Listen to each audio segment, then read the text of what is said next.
할렐루야. 오늘도 말씀으로 주님과 동행하고 계신 여러분을 주님의 이름으로 축복합니다. 함께 보실 말씀은 이사야 15장에서 21장이 되겠습니다. 이 부분은 이스라엘의 주변 국가들에 대한 하나님의 심판 예고가 되겠습니다. 15장, 16장은 모압에 대한 경고다라고 시작되고 있습니다. 1절을 보면 모압 알과 모압 기르가 하룻밤에 망하여 패망하여 황폐해지리라고 경고하고 있습니다. 알은 당시 모압의 수도로서 지금의 라빠에 해당되고, 기르는 아래 남동쪽에 위치한 거대한 바이산 위에 요새화된 도시로 지금의 케레크에 해당됩니다.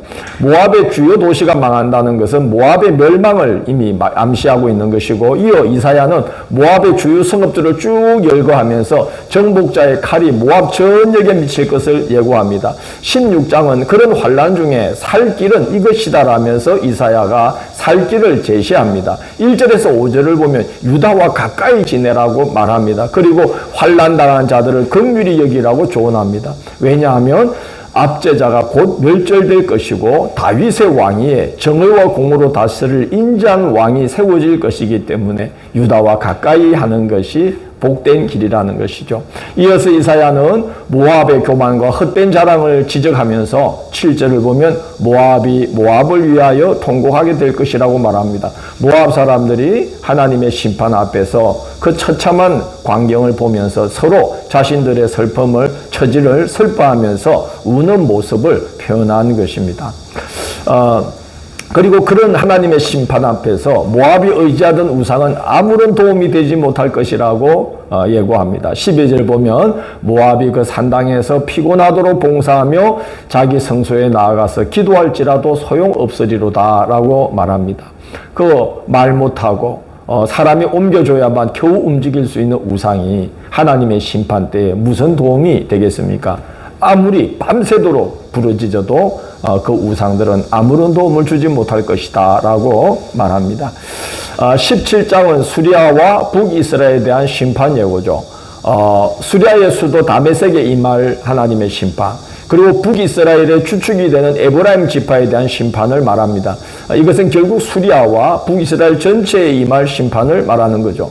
4절부터는 북이스라엘에 대한 심판 경고가 이어지는데, 그들이 심판당하는 이유를 10절에 이렇게 적시해 놓습니다. 이는 네가 네 구원의 하나님을 잊어버리며 네 능력의 반석을 마음에 두지 아니한 까닭이라. 그러므로 네가 기뻐하는 나무를 심으며 이방의 나무까지도 이종하는도다 라고 말씀합니다. 그들의 마음이 하나님께로부터 떠남으로 인하여서 이방 종교와 이방의 사악한 풍습을 들여와서 숭배함으로 하나님의 진노를 사게 되었다는 것입니다. 18장은 구스를 향한 권면입니다. 심판 예고라기보다는 권면의 성격이 강합니다. 구스는 애굽의 남단에 위치해 있었는데 지금의 에티오피아, 수단, 소말리아를 다 포함할 만큼 광활한 영토를 지녔었습니다. 1절을 보면 날개치는 소리나는 땅이라 라고 표현하고 있습니다. 당시 구스는 무덥고 습해서 곤충들이 떼지어 날개치며 날아다니는 소리가 많이 들렸다고 합니다. 그것은 이제 아수르의 침략을 방어하기 위해서 소집된 구스 군사들의 무기가 부딪히며 나는 소리, 또는 함성 소리를 날개치는 소리로 비유적으로 표현한 것입니다. 사절단을 급파해서 도움을 청하려는 구스에게 이사야는 조용히 하나님의 역사하심을 기다리라고 조언합니다. 4절을 보면 여호와께서 내게 이르시되 내가 나의 처소에서 조용히 감찰함이 쬐이는 일광 같고 가을 더위의 운무 같도다 라고 말씀합니다. 하나님께서 조용히 침묵하고 계신 것 같지만 조용히 지켜보시면 때가 무르익기를 기다리고 계신 모습을 비유한 거죠. 5절을 보면 때가 무르익으면 하나님께서 역사의 전면에 나서서 낫으로 추수하듯 아수르를 베어버릴 것을 예고하십니다. 7절에서 이사야는 하나님의 역사하심을 목격하고 나면 도움을 청하러 사절단을 보내는 것이 아니라 이번에는 여호와께 드릴 예물을 가지고 시온산에 와서 하나님께 경배드릴 사절단을 보내게 될 것이다. 그렇게 하나님의 도우심을 경험하게 될 것이다 라고 이제 예고를 합니다. 19장은 애굽에 대한 심판 예고입니다. 첫 번째 심판은 사회적 혼란이 야기된다는 거죠. 2절을 보면 내가 애굽인을 격동하여 애굽인을 치리니 그랬습니다. 내란이 일어난다는 거예요. 두 번째 심판은 자연재해입니다. 5절을 보면 바닷물이 없어지겠고 강이 잦아서 마르겠고 그렇게 경고하십니다. 바다와 강을 통해서 유지되던 애굽의 경제 시스템이 완전히 붕괴된다는 겁니다. 나일강과 그 나일강이 흘러내려가면서 펼쳐지는 이 지중해 바다가 나일강에 그 풍요를 가져다 줬는데 그거 이제 하나님께서 딱 막으시면 애굽의 경제는 무너지게 된다는 거죠. 세 번째 심판은 지도자들이 미혹되어 잘못된 판단을 내리게 된다는 겁니다. 14절 보면 여호와께서 그 가운데 어지러운 마음을 섞으셨으므로 그들이 애굽을 매사에 잘못 가게 함이 취한 자가 토하면서 비틀거림 같게 하였으니라고 그럽니다. 지도자가 잘못된 판단을 내리면 나라 전체가 어려움에 처하게 됩니다. 지도자의 눈이 이렇게 밝지 못하면 온 나라가 어두워지게 되는 것입니다. 그렇게 하신다는 겁니다. 이어지는 본문은 심판을 행하신 이후에 이제 하나님께서 구원의 역사를 또 펼치신다는 거죠. 이스라엘의 영적 영향력이 애굽에도 미쳐서 애굽인들이 하나님을 알게 되고 애굽에도 여호와의 이름으로 맹세하는 5 성읍이 세워지게 될 것인데 그 중에 하나는 멸망의 성읍이라 칭하게 될 것이다 라고 말합니다. 이 멸망의 성읍이라는 것은 그 성이 멸망하는 게 아니고요. 우상을 파괴하는 성읍이 될 것이라는 겁니다. 그래서 하나님을 경배하는 성읍들이 세워진다는 거죠. 이스라엘에서 시작된 영적 축복이 애굽에게로 그리고 애굽을 넘어서 온 땅으로 확산될 것을 이제 내다보면서 이사야는 예언을 합니다. 하나님께서 이스라엘을 애굽에서 건져내어서 가나안 땅으로 심어주신 본래 목적을 하나님께서 성취하신다는 것이죠.